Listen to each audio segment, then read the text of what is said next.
Bonjour à tous, bienvenue sur Archilon Model Kits. On se retrouve pour le In the Boîte du P61B Nose Art de chez Great Wall Hobby, alias La Veuve Noire, chasseur nocturne américain. Donc voilà, une bien jolie boîte. Vous venez d'en voir le tour. On va sans plus attendre l'ouvrir de suite. Donc elle est bien garnie cette petite boîte. On va en voir tout de suite le contenu. Puis après on passera à la revue des grappes complète. Puis on finira par une petite analyse de notice comme d'habitude. Donc voilà, tout est emballé unitairement presque. Donc les grappes identiques sont emballées ensemble. Sachet unitaire pour tout le monde. Tout est bien protégé. Donc ça c'est plutôt pas mal. Maintenant on commence à en avoir l'habitude. Hein. Donc chasseur bimoteur, bipoutre. On a vraiment de quoi s'amuser. On va mettre tout de suite les parties transparente de côté. On a ça aussi, c'est assez sympa. Il donne avec le contrepoids en fait pour l'avant. Et donc il y a une partie aussi où on peut le mettre en transparente. C'est au choix. Donc, on verra ça un petit peu dans la notice, voir ce qu'il propose exactement. Le fameux fuselage super particulier et atypique du P61. Donc ça fait un petit moment que je voulais le faire ce kit là. Enfin que voilà, j'avais Great Wall Hobby en a sorti plusieurs éditions. J'avais failli l'acheter plusieurs fois et celui-là vient du salon d'Evreux du coup. Acheté sur le stand de BMK, pardon, Best Model Kit, excusez-moi. Donc voilà, j'avais déjà acheté des kits chez eux sur le précédent salon, donc là voilà, impeccable. Celui-là en plus était un peu en rupture sur internet, donc ça m'a permis de l'avoir. Donc vous voyez, on a quand même pas mal de grappes. On a de la photo découpe aussi qui est fournie avec, notamment pour les moteurs et pour la partie cockpit, instrumentation, tableau de bord. Donc ça, bien vu Great Wall Hobby. Alors c'est un kit qui coûte en moyenne entre 55 et 60 € sur le marché.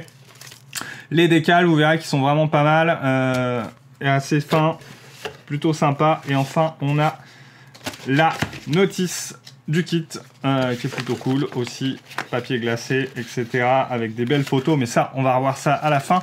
Je vous laisse tout de suite avec la revue des grappes et vous allez voir, franchement, c'est un kit qui vaut le détour. C'est au 1,48e et c'est franchement très qualitatif. Allez, à tout de suite.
Alors, on se retrouve suite à la revue des grappes. Donc, vous avez vu, hein, c'est vraiment de la top qualité. Il y a très peu de flash, c'est très net, très propre, très fin. Habitué là au kit Great Wall Hobby, puisque j'ai déjà le VF41 au 1/72e, qui est un modèle de précision du genre, je trouve. Vraiment ultra qualitatif. Je vous ai ressorti cette grande grappe hein, qui prend vraiment pas mal de place. Elle est aussi grande que la boîte du coup. Et je voulais vous remontrer un petit peu, voilà, pour illustrer mes propos, vraiment la partie là, par exemple, instrumentation. Même si on est au 1/48e, voilà, on a quand même vraiment quelque chose d'hyper méga fin. On peut voir tous les petits boutons et tout. Donc ça, on sait déjà qu'on va vraiment beaucoup s'amuser avec ça. Et tout le kit est dans cet état-là. J'ai pas noté de flash. Voilà, tout est précis. L'avion est rifté, fuselage rifté. Même ici, au niveau des roues, on est plutôt pas mal. Hein, parce qu'on n'est pas sur de la résine. Mais vous voyez, c'est vraiment sympa. Hein, vous voyez, on n'a même pas de flash là entre les branches de la jante et tout ça. Donc voilà, vraiment kit qualitatif. Great Wall Hobby, on commence à y être habitué. Ça fait plusieurs kits que j'ai de chez eux et que je regarde de près, et franchement, voilà, c'est vraiment top top. Donc impeccable. On va passer à la partie un petit peu étude de la notice, qui est bien fournie aussi. Alors on va essayer d'éviter les reflets, mais on a en papier glacé, voilà, là on n'a pas de reflets, donc voilà, la petite illustration comme sur la boîte, c'est sympa. Tout de suite dedans, petit détail, moi j'aime bien, c'est-à-dire que la page de couverture, en fait, vous pouvez complètement la séparer, elle n'est pas agrafée au reste des instructions, donc ça peut être pas mal pour la garder de côté, pour avoir nos références de peinture toujours à portée de main. Ça, je trouve ça assez sympa qu'ils fassent ça. J'ai vu plusieurs kits comme ça. Et on a plusieurs feuilles détachées comme ça hors notice. Donc, qui sont quoi? Qui sont un petit peu sur la partie photo découpe et quelques petites annotations par rapport justement à la grappe numéro H. Voilà, donc sûrement des petits détails, des petits oublis qui avaient été faits sur la notice principale. Donc on a déjà cette petite feuille là. On a une autre ici de correction. C'est écrit aussi en gros et en rouge, donc bien joué hein, de corriger. Moi je trouve ça quand même assez classe quoi. Les mecs, bon, ils laissent pas l'erreur, ils remettent une feuille pour les prochaines productions, donc c'est plutôt pas mal. Avec sa fameuse tourelle là au-dessus là, qui est vraiment magnifique. Donc voilà, et puis on a ici des petits correctifs aussi sur les couleurs, etc. Donc plutôt cool. Et puis on a une belle représentation pleine page A4 du modèle. Alors voilà, bon, c'est pas évident parce que le modèle est tout noir, donc c'est aussi l'intérêt pourquoi je voulais un P61. Déjà parce que je trouve cet avion magnifique et je trouve qu'il est hyper intéressant. Et du coup, il y a aussi le fait qu'il soit tout noir. Et donc ça, chasseur de nuit, donc ça va être un bon exercice. On n'a pas fait d'avion noir encore sur ma chaîne, donc je pense que ce modèle s'y prête très très bien. Donc ça sera voilà, comment traiter le noir, hein. Comment faire ressortir voilà, tout ce qui est ombre sur du noir, ça va pas être évident, d'autant qu'on va essayer de faire un modèle qui est usé un petit peu par le temps, hein, pas tout propre, tout beau, tout brillant justement, donc voilà, ça va permettre de voir sur la chaîne comment on traite tout ce qui est noir. Allez, c'est parti pour la petite étude de la notice les amis. Donc on commence classiquement par le cockpit. On aura le choix d'utiliser ou non la photo découpe, mais au vu de la qualité de la pièce plastique qui est ici, que je vous ai présenté tout à l'heure, très franchement je pense pas que je vais utiliser la photo découpe. Ça me semble vraiment très correct comme ça, et il y aura sans doute beaucoup plus de relief, donc ce sera plus intéressant à travailler. Et puis avec la partie décale, donc là on continue un petit peu notre partie fuselage. Ici, on attaque les grosses mitrailleuses qui sont sur la partie ventrale de l'avion et qui ressortent vers l'avant, donc qui sont plutôt sympathiques en fixe. Donc il y a cette pièce-là, je me demandais bien à quoi ça servait, mais ça sert de support pour la partie tourelle du dessus, hein, qui tourne sur 360. Donc une des particularités de cet avion. Donc là, voilà, on continue d'agrémenter l'intérieur du fuselage. On retrouve nos mitrailleuses ventrales ici, qu'on va venir positionner sur le dessous avec notre espèce d'entonnoir. On verra si tout ça s'ajuste très bien. Et puis là, on vient intégrer la partie cockpit ici directement à l'intérieur. Donc sachant que c'est un avion qui est conçu pour fonctionner avec 3 personnes en termes d'équipage. Hein, donc on retrouve 2 sièges. Donc le 3e est ici à l'arrière sur le 3e siège. Donc là, classiquement, on continue. On vient ici faire le train avant. Pourquoi? Parce qu'il va être fixé au moment de l'insertion et de la fermeture des 2 fuselages. Ici, la partie radar. Donc voilà, un des premiers chasseurs américains de nuit conçu avec un radar. Donc on a le radar qui est représenté ici. Par contre, évidemment, c'est un avion qui a besoin de poids. Donc c'est ici que s'insère le fameux poids. Donc on met à l'intérieur. Donc il y a presque 3 options. Soit on met le poids. Il y a aussi la même pièce qui est en partie transparente si on voulait mettre le radar, et évidemment bah, du coup si on met le poids on met plus le radar, donc c'est un peu dommage, mais en l'état en fait moi la partie transparente j'aime pas beaucoup, je trouve que ça dénature vraiment toute la visualisation de l'avion, hein, puisqu'en réalité, il est noir, hein, il n'est pas transparent à l'avant, donc ça fait toujours, moi je trouve un petit peu bizarre. Le poids, je pense que s'il le donne, c'est quand même qu'il y en a besoin, donc on verra sûrement à retirer le radar, mais le travailler quand même, puis on le mettra peut-être à côté en mode présentation, hein, vraiment hors de l'avion, mais voilà, pour le garder de côté, puis avoir la petite représentation du radar. Mais voilà, difficile de vouloir garder le radar si on met le poids dedans. Donc, ou après, il faut trouver le moyen de remettre du poids là avec des écrous, des vis, pistolet à colle. Voilà, ça se fait très bien aussi. Donc, à voir comment on va le traiter. Mais de toute façon, je ne mettrai pas la partie transparente. Donc, de toute façon, on ne verra pas le radar. Donc, c'est pour ça que je vous dis tout de suite que je vais l'extraire. Ici, on arrive sur la partie tourelle du dessus avec 4 mitrailleuses dedans. Rien de moins que ça. Et puis après, on va arriver à la pose des verrières. La pose de la tourelle qu'on ne va pas coller. Hein. C'est bien ce qu'ils mettent là puisqu'elle tourne à 360 tout autour. Et puis, on en aura fini presque avec cette partie de fuselage. Les parties moteurs, très sympa. De base, on peut les présenter ouverts ou fermés, ce que vous avez vu sur la revue de grappe. Et ils sont faits à peu près de 5 pièces au total. Donc, je pense que niveau de détaillage, ça va être sympa. Plus la PE, etc. Donc, voilà, on a de quoi faire de jolis moteurs. Donc, on verra peut-être que je le présenterai un peu en mode au sol, en maintenance, avec à voir, pourquoi pas, pour ouvrir un des capots, qu'on voit quand même le moteur, en laisser un fermé, puis un ouvert. À voir ce que ça donne. Ici, quelque chose de très intéressant sur ce kit que j'avais jamais vu, c'est que là, si vous regardez bien sur la notice, c'est l'espèce de petit clip pour mettre les volets et on vous demande bien de ne pas les coller. Donc c'est la première fois que je vois ça. Ça va vraiment permettre de pouvoir les rendre mobiles, les baisser ou les monter simplement avec un clic. Du coup, une espèce de système de clip. Donc ça, c'est vraiment sympa. Première fois que je vois ça. Ça, c'est plutôt cool parce que d'habitude, c'est vraiment 2 picots plutôt ou 3 ou 4 qu'on rentre dedans. Et si jamais on veut les mettre en position ouverte, en général, on doit les couper et puis on baisse. Donc là, au moins, vous pouvez faire les deux directement avec. Ça restera mobile, comme la tourelle.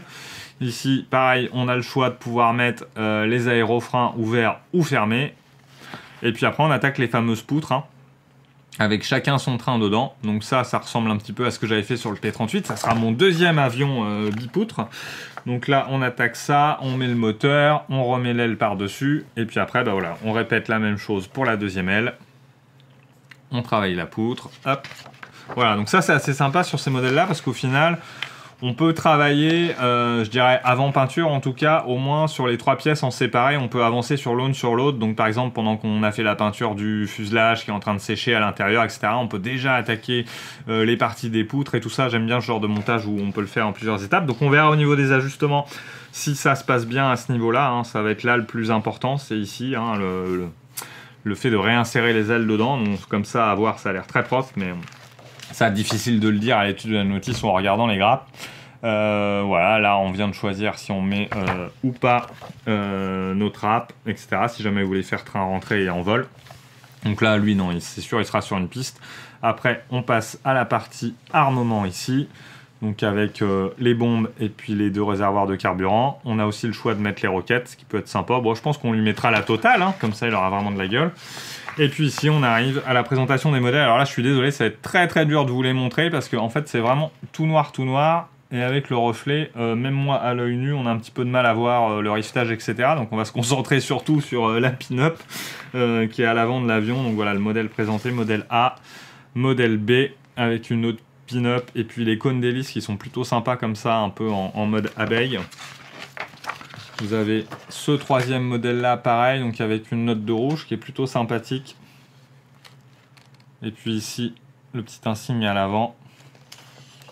Donc il y en a un petit peu pour tous les goûts. Et ce 4e-là qui est assez sympa là, avec ces bandes de queue. Donc d'ailleurs, hop, et enfin le dernier, Midnight Madonna, qui est assez sympathique aussi. Donc à voir sur le choix, je ne sais pas encore lequel je vais prendre. Voilà, on arrive au terme de cette In The Boîte. Donc je vais juste refaire un petit point sur les décals, hein, qui me semblent vraiment très très fins et qui sont pas mal. Alors hormis sur les chiffres, évidemment, où on a voilà, un contour, hein, ça fait un rectangle avec les chiffres. Mais tous les autres décals, il n'y a quasi pas de bordure. Donc ça, c'est vraiment un plus parce que sur le modèle, évidemment, vu qu'il va être noir, sur les décals, on a intérêt de vraiment bien les bosser, bien les affiner. Donc voilà, donc ça c'est plutôt cool, ils sont vraiment fins et on a très peu de bordure autour. Alors évidemment au centre on en a, donc on fera peut-être une redécoupe, mais vous voyez sur ce genre de pièces là, On a très très peu de bordure, donc un bon petit plus. Donc voilà, j'espère que cette revue de boîte vous aura plu. J'espère que maintenant vous avez un avis éclairé sur son contenu. Donc boîte bien garnie, plastique au top, pas de flash, impeccable, je fais un petit débrief. Bien fourni aussi puisque y a un petit peu de PE avec, on a le contrepoids, on a le choix de l'armement, on a des parties qui vont être mobiles, voilà, ça a l'air très très bien conçu, donc il n'y a pas énormément de kits de P61B hein, sur le marché. Il y a Great Wall Hobby qui est là et pour moi vous pouvez y aller les yeux fermés, bien sûr sous réserve après au niveau de l'assemblage et autres, on verra ce que ça donne, mais honnêtement vu la qualité de l'ensemble je me fais pas trop de soucis et il est sûr qu'il aura fière allure dans ma collection. L'autre question c'est Archilon, quand est-ce que tu le feras? Je ne sais pas, mais honnêtement, le kit m'a bien hypé, je voulais le faire depuis longtemps. Ça permettra de travailler le noir comme je l'ai dit, donc j'espère et j'aimerais bien le faire en projet cette année, donc sûrement après le VF41 au 1/72e, ça sera sûrement le prochain avion sur la chaîne. Donc pour ne pas le louper, n'hésitez pas à vous abonner. Voilà, sur ce, je vous souhaite plein de bonnes choses, portez-vous bien, maquettez bien, et à la prochaine pour de nouvelles aventures.